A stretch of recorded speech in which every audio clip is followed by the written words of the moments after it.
live. Wow. Hey, everybody. How you guys doing? You guys having a good night? All right. So let me just pull this up. I'm going to pull up these numbers. All right. Save. All right. Everybody good? Cool.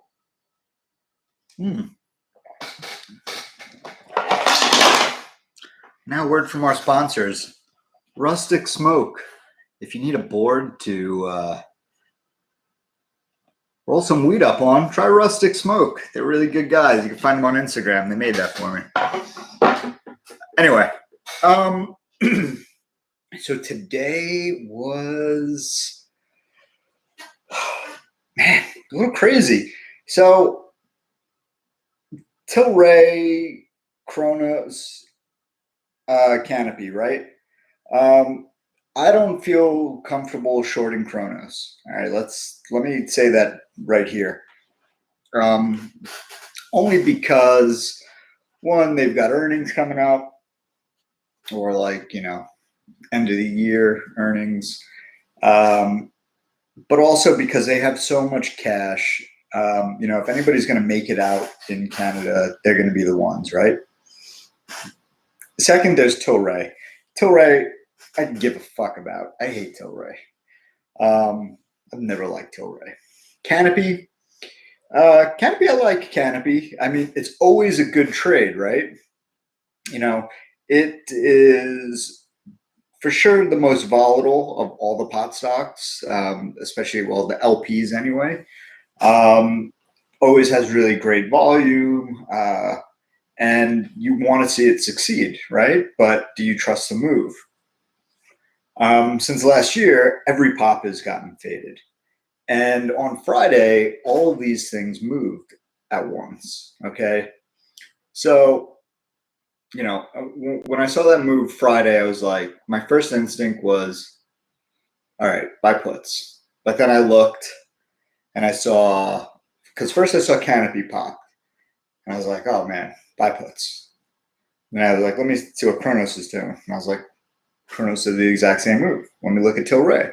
Tilray, exact same move. So all three of them made the exact same move on Friday, which is nuts. So then you're thinking, okay, well, what is it? Was it a rebalancing? Was it an ETF rebalancing? Was it a fund rebalancing?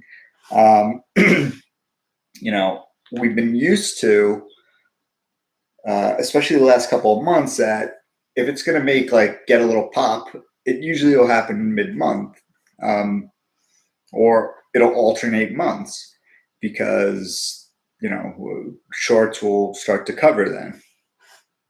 Okay. I mean, last March, mid-month, they weren't really covering because they were just licking their chops. They were just crushing the thing. I think the covering happened at 10. I thought maybe we, drop down a little bit more. Didn't happen. So today, I went short Tilray. Went short Tilray and got in. Could have gotten in at a little better position. I got 850 puts. So it was shortly after I tweeted about 950 puts, because the price was at 950, and I just kind of looked at it and I was like, look, it's Monday. I'm going to have enough time for this. I'm just going to go short. I'm going to do 850. It'll be cheaper. So I got in 55 cents on those options. They went down to 46 though. Whatever. All of a sudden, I think it was midday, Tilray starts falling. Canopy starts falling. Kronos starts falling. APHA starts falling. So I was like, sweet. I saw my Tilray puts. And looking at CGC, and I'm just like, all right, come on, make your move. It doesn't. It hits that low. At the same time, Tilray and Kronos actually went down a little bit more. They popped a little, but then they just kind of faded out. And Canopy was just straight rocket ship. All right. So then I'm like, okay, was this move just doesn't make sense over a 2-day period. So instead of taking the bearish point of view, now I have to take the bullish point of view. All right. And not because I'm bullish, but to try and figure out, all right, if this thing's going to land somewhere, where's it going to land? So looking at the short interest, and I got to go based off of Friday, right? So Friday we're at $15. Short interest on CGC is, or short percentage is 23%. All right. So, and I've used this before, so I can't deviate from what I've said before just because it might suit my needs. So for the bulls, I look at it like this. For the people holding puts, you're not going to like what I say. So it hit 18 after hours. All right. So from $15, I always do the short percentage, okay, which is 23%. So 23% move. And then I'll add 5%. All right.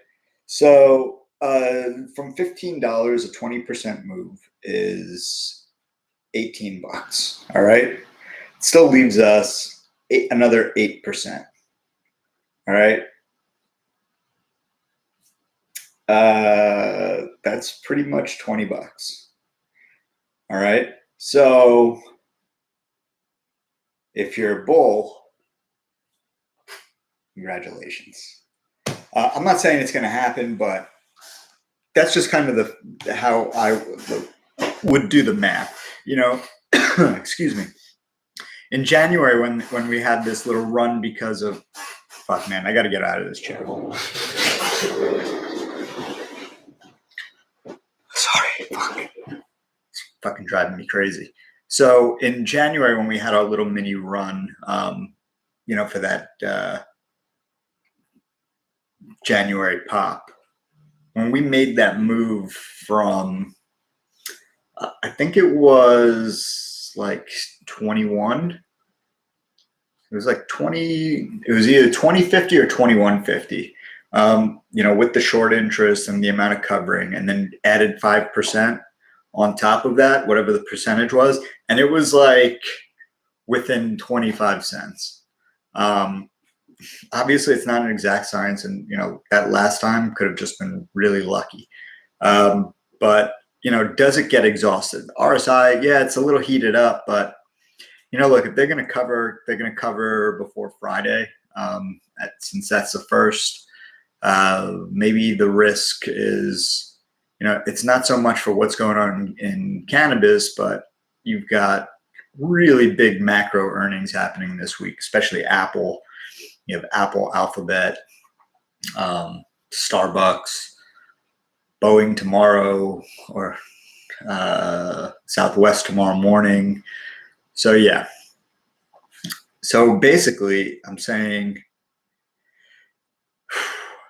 if you just go bare bones and you do 23%, you're looking at, I don't know, like 1830 tomorrow. Maybe if it exhausts itself out. I mean, it's like straight up rocket ship right now. And it did have a little, the volume was really strong. So you got to watch the volume on that. Tilray, everything else. I mean, I don't know why it didn't pull those up. For what it's worth, one of you guys, reminded me this.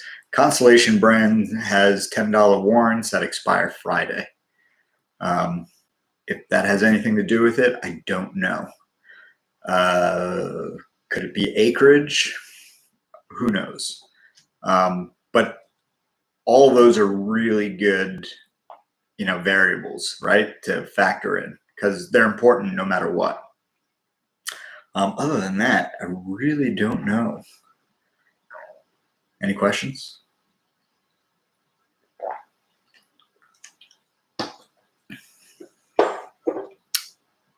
And I got, what do I have? 1750 puts.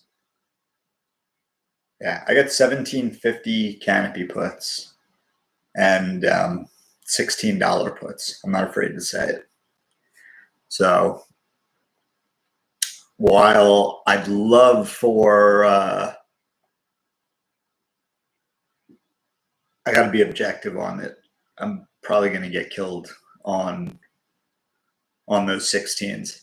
The 17s, I'm not too worried about. I think I got time, but you know, put it this way: if this thing goes back under 1750, I'm not going to wait around to see if it'll go down to 17. I'm probably just going to take it. Bottom sentiment. Look, it is way too, you can't call a bottom right now. I'm not going to call a bottom. Nobody should be calling a bottom. Guys, people were calling a bottom last June in pot stocks. I came this close to calling a bottom in September.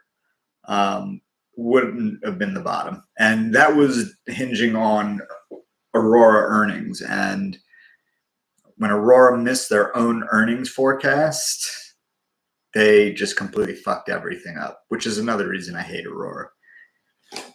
But you can't call a bottom. There's just no way you can. You can't. I'm sorry. Like bottom for one company is not bottom for a sector. Okay. Canopy probably has their bottom in. Okay.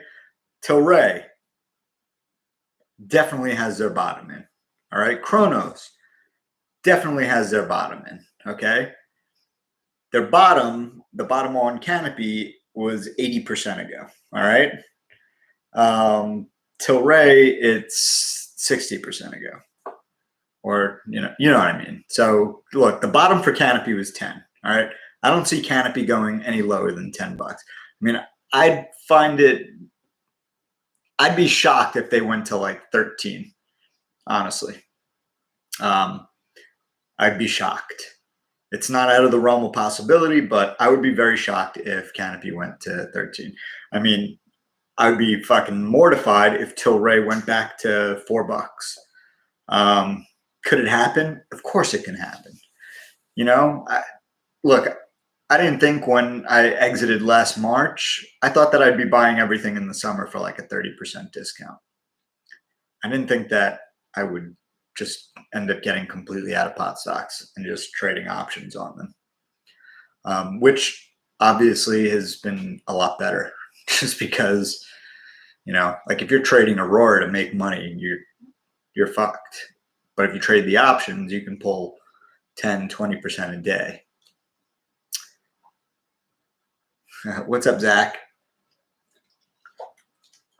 TLRY puts work though. I said yesterday when I was on with Todd, and I think here, that I'd probably be looking midday for puts. First, I was like, maybe Tuesday. And I was like, I'll probably end up doing it midday. And, it ended up working out. It was like 60% gain.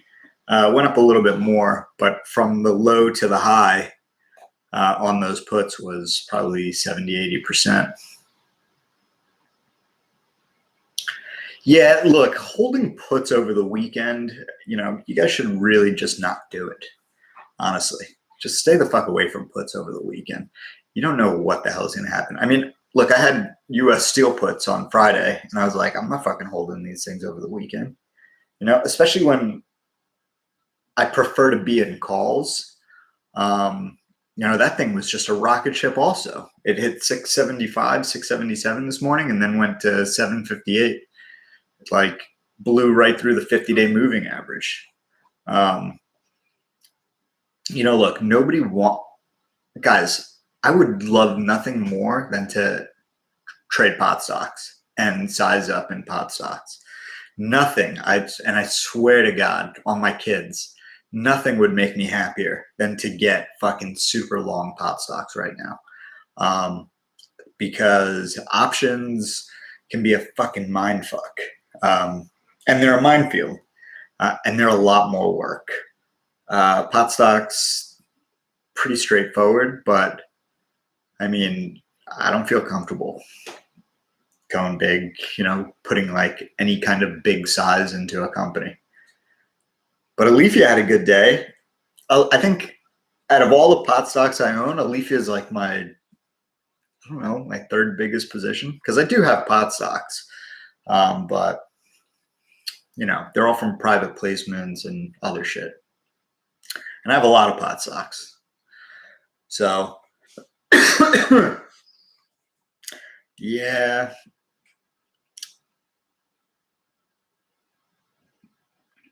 Yeah, Tilray faded hard.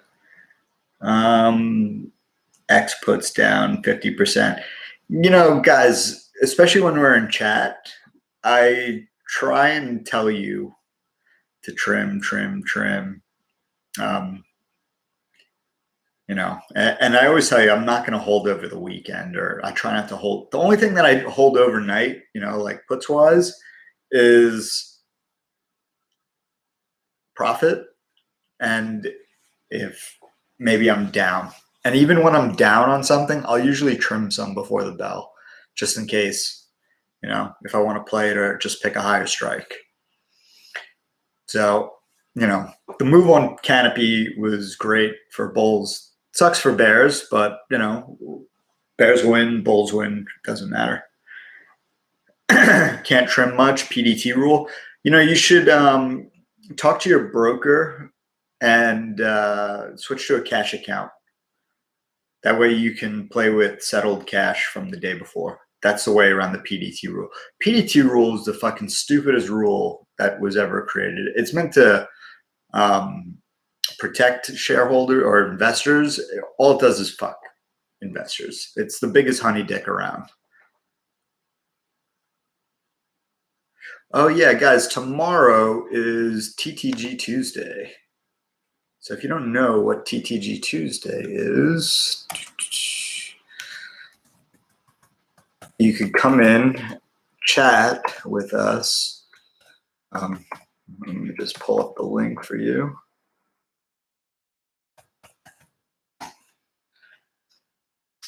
So you have to register. Now, it fills up pretty quickly, right? So I'm going to post this here. Yeah, there you go. There's a registration. So if you want, you could come in, and that way you're not paying for the yearly membership, which is great, by the way. And you get all the alerts, you get all the trades, and you really see what's going on.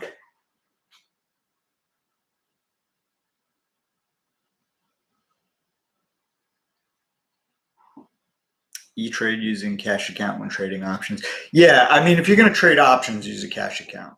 I mean, if you're trading stocks, then PDT rule's fine. But, you know, look, you shouldn't be trying to get in and get out of stocks, especially if you have a small account. Like, you're not a scalper. I think when you have a small account, you're, you know, medium-term investor. All right, you're essentially a swing trader. Okay, and there's plenty of stocks that you could swing like every 2 days that just kind of go back and forth like a seesaw. Like SRS is a great one. You know, out of right now, that's the stock that I'm swing trading the most. And it's because it moves with the SPY. You know, SPY goes up, it goes down. SPY goes down, it goes up.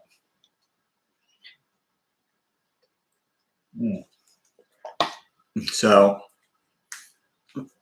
I'm almost at a boost. Guys, these boost oxygens are great. Especially if you're like snowboarding or in the Andes, like at Machu Picchu.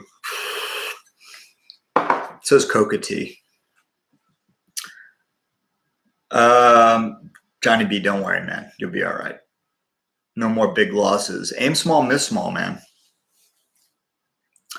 All right. So what else? Truly, have had a great day today. I mean, the volume still sucks, but it's still a fucking big day. You know, look, this is why I don't, look, honestly, I really don't mind if I get blown up on Canopy puts. Because if Canopy starts running, then everything will start running. My feeling is that once Trulieve and Curaleaf start running, it will bring in a whole, new group of investors and traders, right? More investors, right? Because, especially some old timey people, especially in the United States. And that's the only thing that's going to get pot stocks out of its bear market.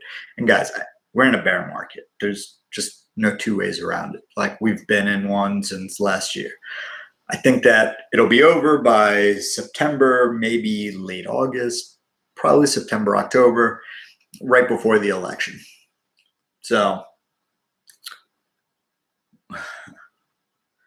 Zachary, Jack, you keep there. Yeah. So, anyway, all right, guys, I'm going to keep this one short. If you guys don't have any more questions, because I was given a tip to stay under 30 minutes. CV news announced. AIM. Oh, what are futures doing? Let's take a look and give you guys a little futures rundown. Futures are barely red. 0.1%. It's fucking nothing. That'll be green tomorrow. It's really hard to this week of all weeks, people, scares the shit out of me. Out of all the weeks in trading this year, like when the coronavirus thing was going on, like that was like my Super Bowl. My favorite time to trade. This week right now, in the last 365 days, by far the week that I dread the most. So take that.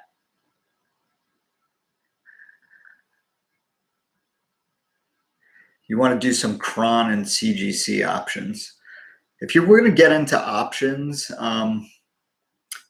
I wouldn't do CGC. If you had to do one on a pot stock, I would learn on Aurora.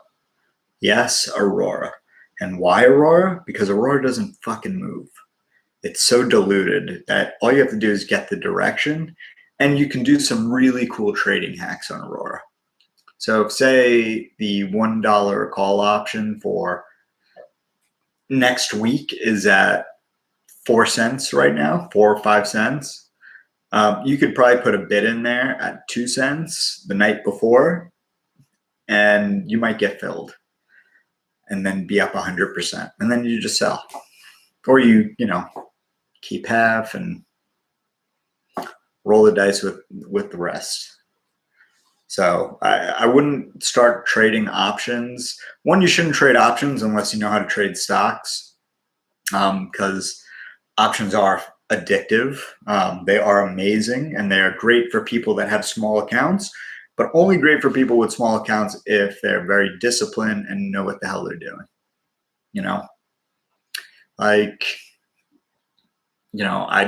I've watched Doogie Howser. That doesn't mean I want to become like a heart surgeon, right? So you have to take everything into consideration. You really have to know what you're doing when you're playing with options, because it's a real easy way to get blown up. Let's see.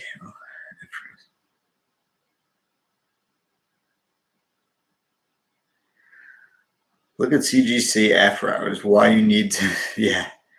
Well, I mean, look. So when I buy any options, I have my threshold for, like, my stop loss, my mental stop loss is like 50%.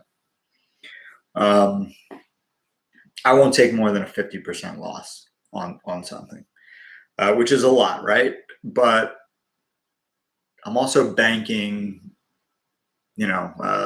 60, 50, 100% on options daily the way that I trade them. So 50% really comes out to like 20%, or 30% for everyone else, because I'm staying so active, right? But 50% is my threshold, and that also varies depending on the size. So if I put if I buy 20 grand worth of options, my threshold is not 50%. My threshold is 10%. You know, so the max that I want to lose on any trade is like 5 grand. You know, I'd like to lose less, but you know, you have to look at it that way. It's really what you're willing to lose. And every time you're buying an option, you basically just, you know, saying, all right, I'm okay with losing this money. Or when you hold something overnight, you're basically saying, I'm okay with losing this money tomorrow if something goes wrong. Because that's exactly what you're doing when you're holding options overnight, especially if you're holding SPY. I want, like, really, like, right now, I would never hold a SPY option overnight. Like, I don't care, long or short. Like, if I had to pick one that I would hold overnight, it would probably be a call, just because the Fed keeps pumping in so much money. Can I explain SRS a bit more? Okay, sure. Basically, SRS is a bet against real estate. It's a bet against the real estate market, right? It's a vehicle, kind of the same way that TVIX is a measurement of fear and volatility in the market. It's not a direct inverse to SPY. SRS is a direct inverse to real estate market. I guess its evil twin would be URE. I think that's the ticker. I'll tell you right now, because I got it right here. Yeah, URE. Pro Shares Ultra Real Estate. So these are the real estate ones that I track. All right, so I actually bought SRS today at 1920. No, not 1920, 1940. After selling it at close to 21, I think, on Friday, Thursday or Friday. It's been a really good swing for, you know, 2 days. Hey, Wolf, it's one of True Levers into SPY on the Wolf. You love the content, Mott? Were you trying to say not? I don't get it. Hey, Mark. I actually gave True Leave a compliment. So, guys, you know, you guys are on my dick about True Leave. I really like True Leave. You know what? And you guys want to be candy asses about it. I don't see Kim sending you goodie bags of stuff, because she's sending me goodie bags of stuff. I got fucking True Leave swag out the fucking ass in this room. I got everything from phone chargers to backpacks to jackets to hats. And company sends me something like that, like, I've got its back. I just, you know, like, I don't like unlocks, and Kim knows it. She knows my feeling on it. I want to get sized into it. I wish I could have done it last year. But yeah. So you're on SRX stocks and not options. Yeah, I'm not. The SRS options are pretty much illiquid. Yeah, I don't play the options. You know, when I first looked at it, I looked at the options for that and DRV, but no, there's really nobody in it. Whew. SKF. I've been looking at SKF. SKF is on that thing. DRV. I'd give DRV a little bit more time. Like, I like DRV under 20. Not so I actually sold some at 26. So I'm looking to get back in around 21, 20. It's right at 21, so I'll just wait. What did you do before trading? I worked for one of the biggest disaster firms in the world. So I worked with FEMA. I went into, like, disaster zones, like worst case scenarios. You know, and in between the worst possible outcomes in the world, I had literally, sometimes I didn't work for like 6 months, so I had tons of time on my hands, and that's when I started just trading because I figured I might as well subsidize my time with learning something, a new skill. Am I still in the DRI 515 puts? No, I'm not. That thing got fucking killed. That DRI defied logic, right? So it's the company that owns the Olive Garden, and somehow it just wouldn't go down. It actually went up. It had bad news and it went up. It's fucking nuts. Right on. Why did I get into trading? I didn't start as a trader. I started as an investor. And honestly, it was because my fiance at the time was just on my nutsack about opening a savings account because she said I kept too much money in my checking account. And I just thought that was silly. And I'd always been interested in investing and trading, and did it for like fun, like paper trade. But yeah, I just never had the time or the focus for it. And then when I had the time, I just started doing it. And I started making more money investing in stuff than what I was making before, and I was making a lot of money before. Same with 6 today. I have no idea what 6 is. Do I have an impression on shroom stocks? Yeah, I do. I own shroom stocks. I have never talked about any of my positions in mushroom companies, and I'm not going to start because I just prefer to keep it that way. I'll keep it like weed stocks, shroom stocks, not yet, but I have some big positions in some mushroom companies and some pot stocks. And I usually, if I'm writing a story about that, I'll put it in my disclosure on marijuanastocks.com. What the fuck is sick? Oh, Six Flags. Oh, shit. Were those earnings today? Fuck. I gotta look at this. Sorry, guys. I'm another one that I'm looking at that I think is probably going to do. What the fuck? How is it up 10% today? Nobody's going to Six Flags. What about Blue APRN? All right, ready?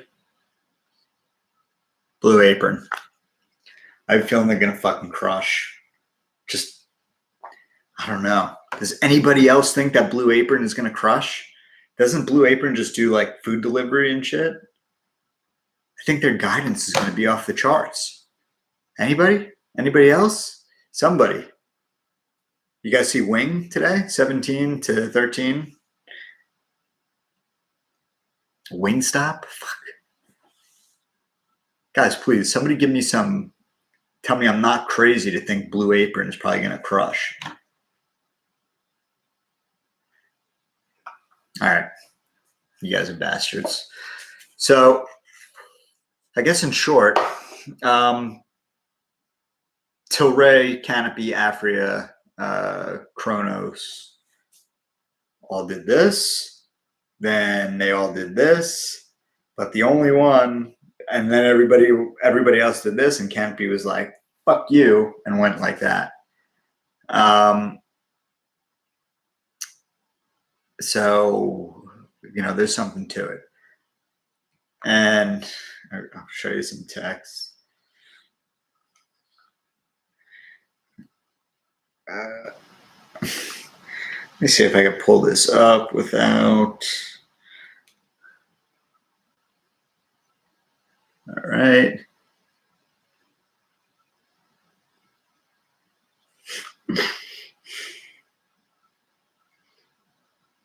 Yeah.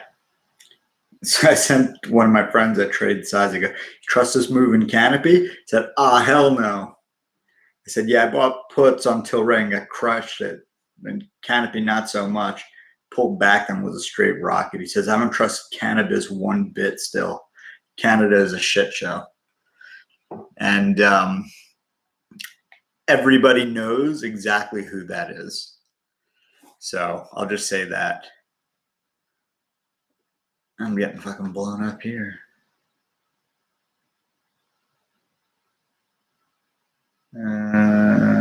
Okay.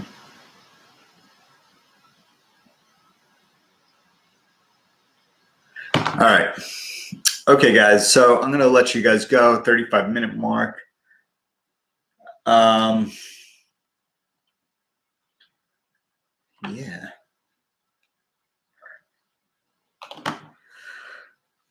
So if there's no further questions, I'm going to keep it real brief at 36 minutes. Oh,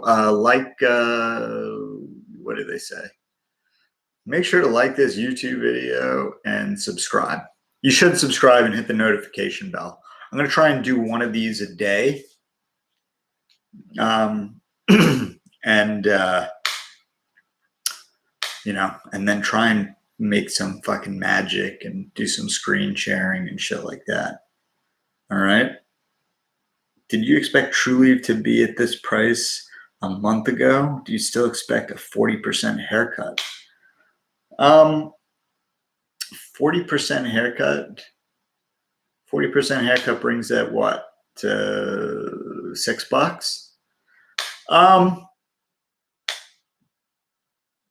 Honestly, and I'll speak to TrueLeaf at the end of this video. I have no problem with that. I think that if TrueLeaf did their share unlock last summer when, everything was kind of dicey, that they would have pulled in a lot of people from Canopy, from Aurora, from T-God, from Aphria, from all over the place, because they started putting up stupid numbers. So I think that after this unlock gets out of the way, that it'll probably be a $20 stock. It's not going to be overnight, but the only way that happens is if people are waiting in the wings to scoop it up. And if they're not going to go after new shareholders, then it has to be built off of the backs of the existing shareholders. So,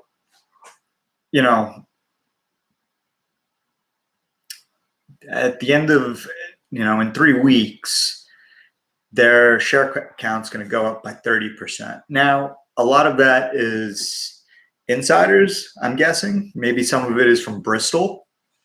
I don't know, but if let's say that 2 million of those shares came out in one day, yeah, there's your 40%, And then in July, you've got another 45 million shares coming out. It's safe to assume that if they don't have the volume to support it, then the thing could get crushed. Now, I'm not saying it can't get crushed and fucking rocket, And honestly, it's only a paper loss for people, right?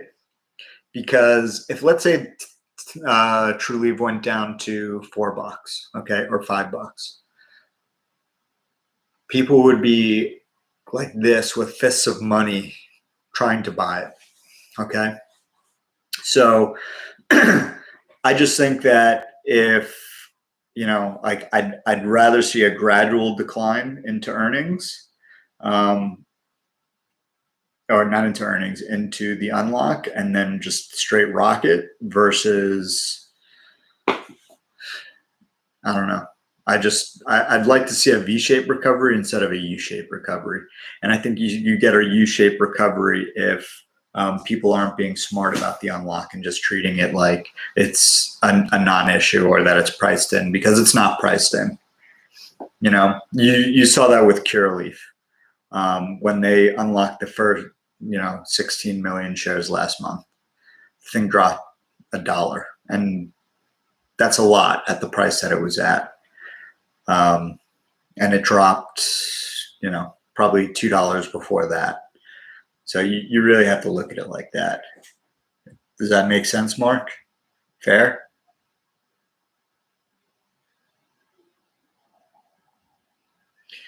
Didn't I post this live on Twitter? I thought I did.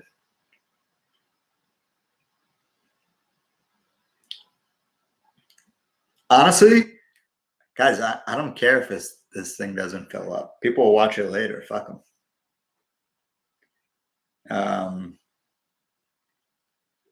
Yeah, I thought I posted it live on Twitter.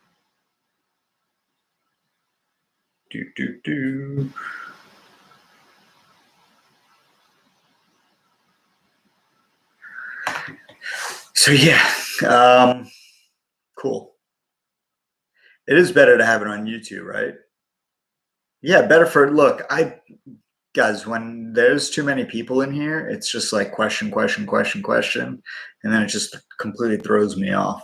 I'd rather have 50 people in here, and then, you know, answer as many questions as possible, and not lose my train of thought or have somebody just say, you know, stupid shit, and then just have the people watch it later. Yeah, let's not tell anybody else, but let's subscribe. All right. I mean, I do have to build this up. I even got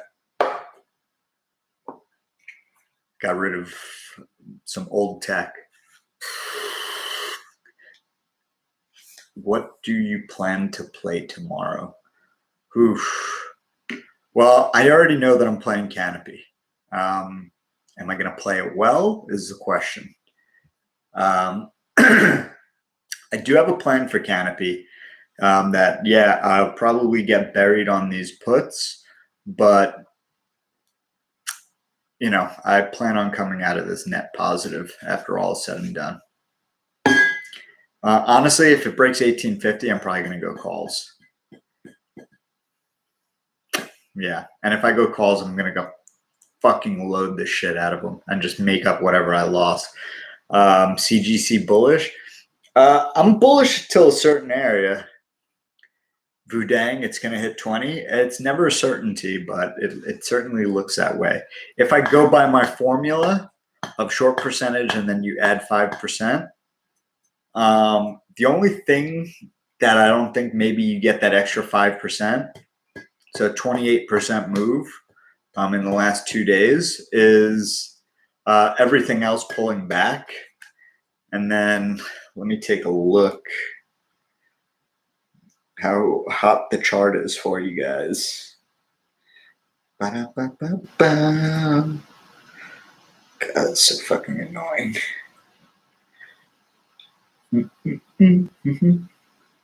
And mind you, you can't, you know, look, when you're checking out VWAP and everything else, can't do pre-market and after hours because it's bullshit. So let's just do, wow. Yeah, guys. I'll tell you what, this is how I'm going to gauge whether or not I buy more puts. RSI right now on the hourly is 83. If it gets to between 85 or 87, probably 86, I'll just take a stab. I'll probably buy a shitload of puts. And I'll trade CGC just based off of the RSI on the hourly, looking for like 77. So yeah, finally pot stocks have good days. Yeah, look, yes, and please, for the people that got into Canopy, all right, for the fucking love of God, please just go back to my streams and everything. Take your fucking profit, okay? People that don't take their profit in pot stocks are the people that fuck up pot stocks, all right? Everybody, oh, it's going back up. It's going back up. Or I don't want to take the loss. I'm still down so much. No, you take that money. It dips. You fucking reload. It goes back up. You take that money off the table. It dips. You fucking reload. You fix your average, you get free shares in the process. You're not adding any more money. You're just cycling, you're just growing your little ball of money into a big ball of money, okay?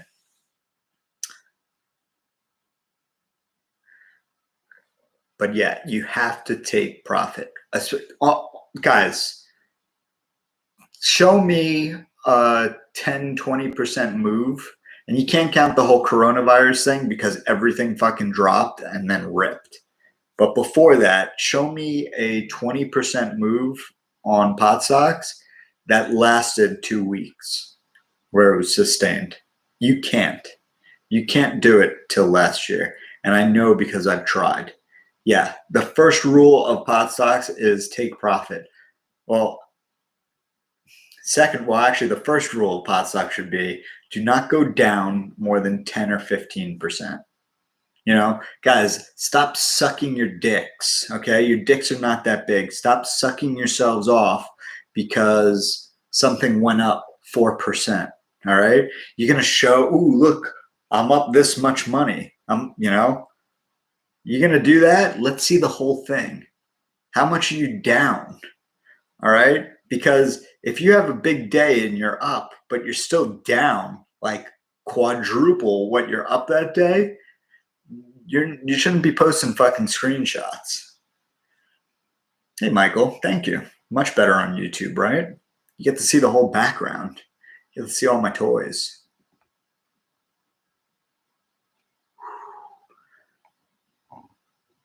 But yeah, you got to take profit.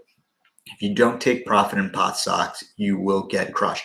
Pot stocks are not buy and hold for 5 years. You cannot trade pot stocks like your dad or your fucking grandfather. It does not work. Okay? You want to know how I fucking got rich off pot stocks? It's sell in March, buy in the summer, sell in January, get the rest of my position out in March, do it again, do it again, do it again. Like, and I was doing this from 2014 to 2018. Except 2018, I got out in October because after October 18th, all the catalysts in Canada were dead and it was just an execution game. And now the execution game just sucks. No, don't.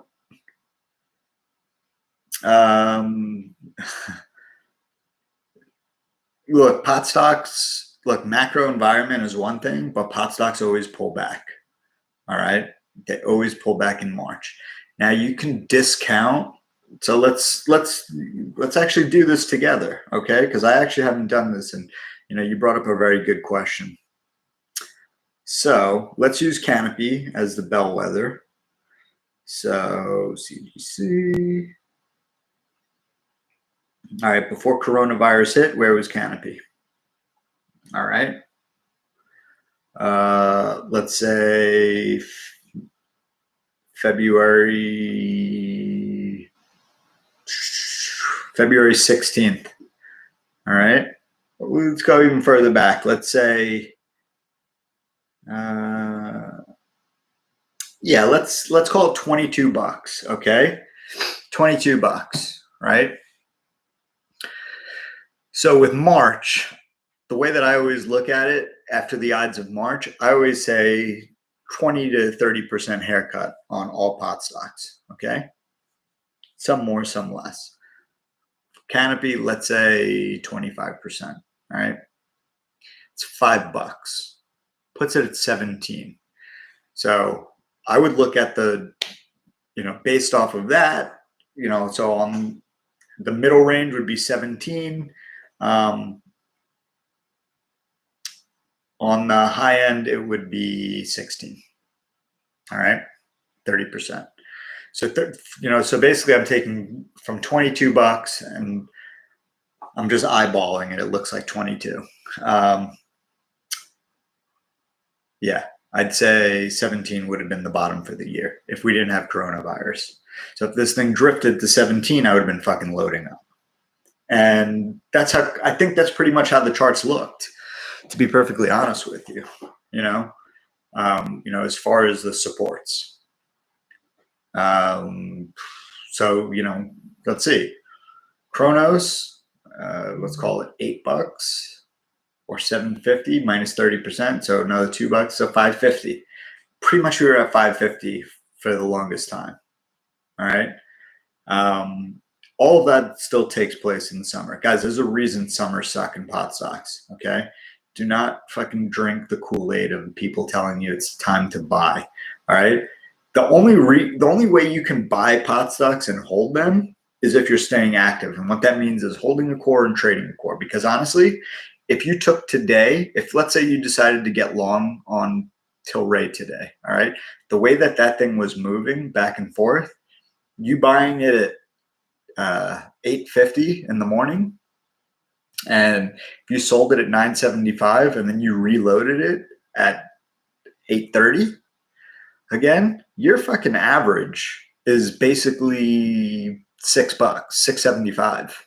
All right, because you've got $1.40 of insurance. So knock $1.40 off of 830, and you end up with 690. Now if you do that enough times, then you're fucking insulated. You've got tons of insurance. And that's the way you have to trade pot stock. You have to trade pot stocks thinking, okay, I'm going to hold a core and trade a core. I'm going to sell some up here, and then I'm going to reload. I'm going to accumulate some free shares, and I'm going to have some fucking insurance money on the side just in case if it dips. If you just buy and hold and wait for that move, you're never going to sell. And if you don't believe me, ask all the people that bought Canopy after the Constellation deal that didn't sell at $60, that they thought it was going to 100. All right. Yes, my pot stock calendar when Canada legalized was on point.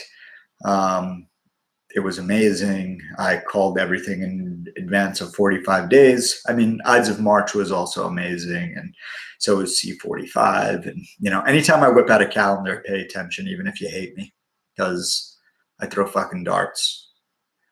Thoughts on Cresco earnings? I didn't look at them. And honestly, I'm missing a lot of earnings in bot stocks because honestly, I really don't give a fuck.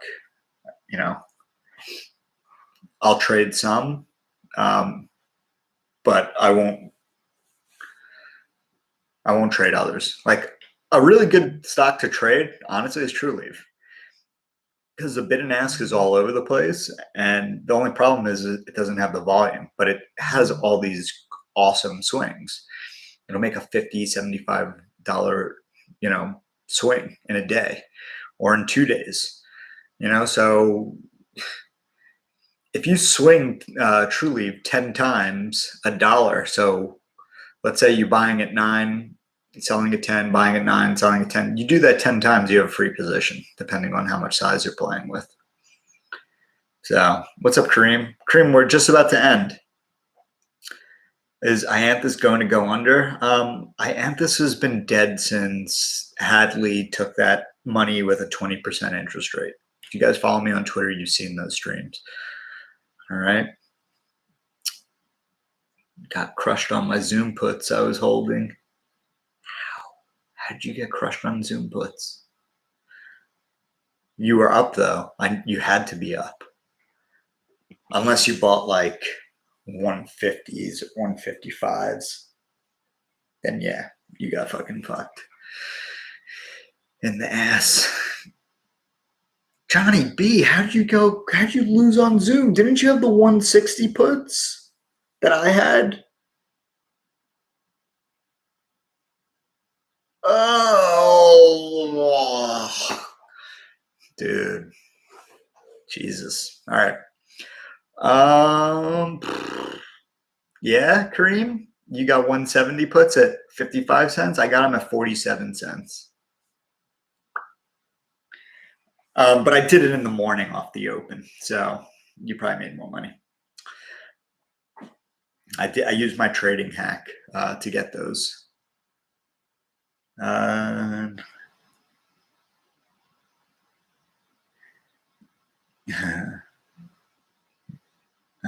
not marching on together. MOT, what do you like? Love the content, not a hater. Look, guys, I don't mind if you guys challenge me. I really don't. In fact, I think that it's good that you challenge me. And if you challenge me, that's fine. I'm going to talk shit to you. You're allowed to talk shit to me, but don't make shit up. So, oh, Terrence, you're welcome. So yeah, for pot stocks, I'll try and do one of these every night at like 9 o'clock. That sound good?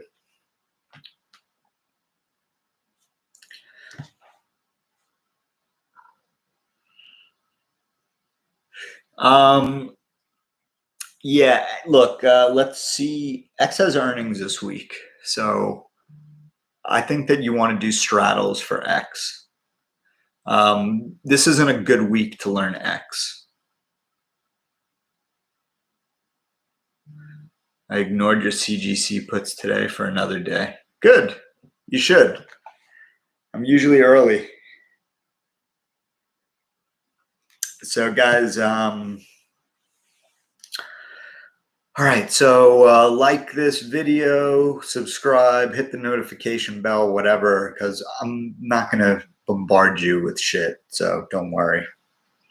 And if you guys want, and I think there's a much better idea, tell me what you guys want me to talk about,